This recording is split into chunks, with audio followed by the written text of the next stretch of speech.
Abah ingin menjelaskan tentang orang yang hobinya berbohong.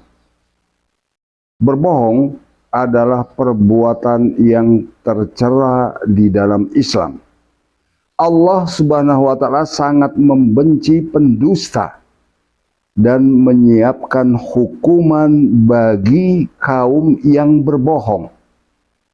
Boleh jadi orang yang berbohong Allah akan hukum, lidahnya nanti akan menjulur keluar, kemudian digunting sendiri.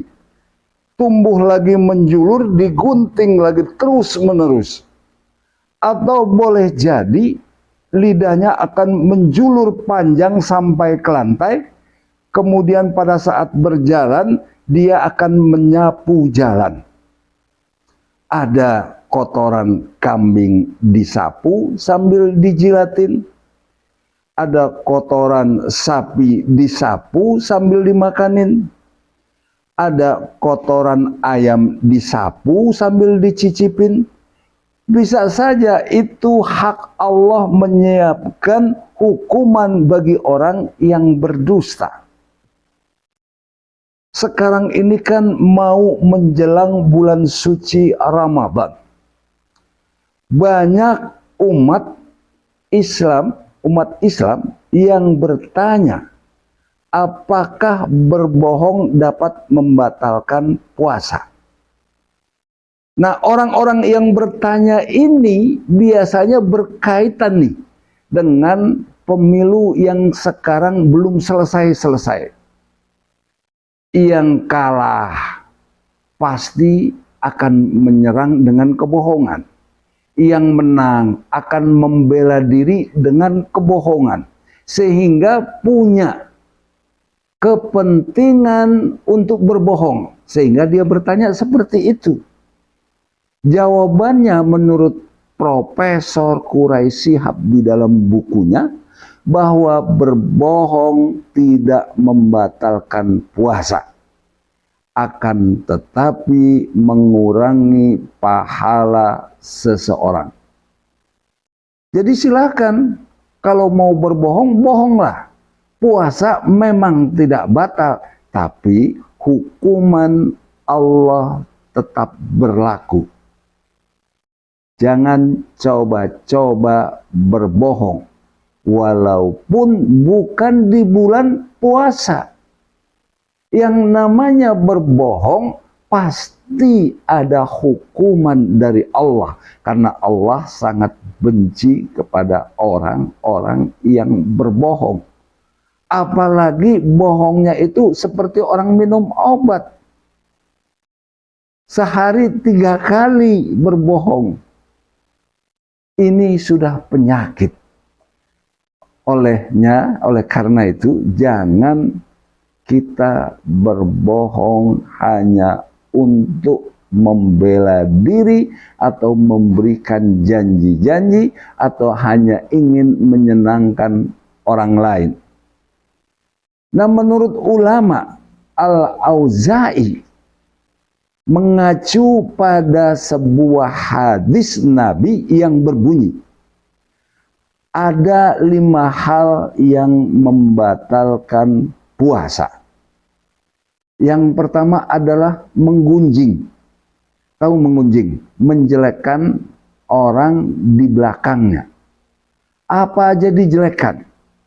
Sampai mau perut orang diomongin ke orang lain. Si anu pusernya bodong lah. Apa urusannya sama ente? Biasakan pelihara lidah kita. Yang kedua adalah mengadu domba. Di kelompok A bilang si B begini. Di kelompok B bilang si A begini. Sehingga terjadi perselisihan antar 2 kelompok. Ini yang dipanggil dengan adu domba. Mendingan punya domba, potong makan rame-rame, enak. Tinggalkan sifat-sifat yang akan merugikan orang lain. Kemudian yang ketiga adalah berbohong. mulai pelihara lidah kita dari hal-hal yang akan membuat kita rugi. Apakah kita dalam keadaan berpuasa ataupun di luar bulan puasa. Tinggalin yang namanya bohong, enggak ada untungnya. Yang keempat adalah berkhayal disertai libido. Nah, ini nih biasanya laki-laki nih. Lagi puasa ngelihat perempuan cantik umpamanya, kemudian dihayali, dibawa ke dalam angan-angannya bahwa perempuan ini begini, ininya lah begitu, itunya lah begitu, sehingga sampai terpancing syahwatnya.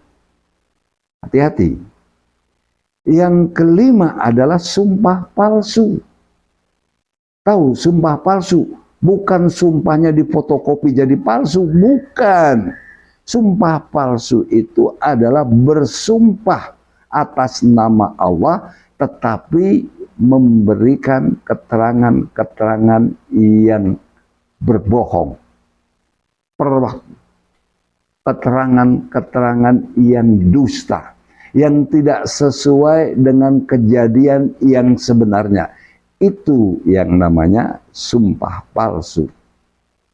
Dari kaitan ini semua, kalau Abah ditanya, apakah berbohong itu membatalkan puasa? Maka Abah dengan tegas mengatakan bahwa berbohong di bulan puasa batal. Kalau berbohongnya enggak puasa, bilang puasa, udah otomatis batal.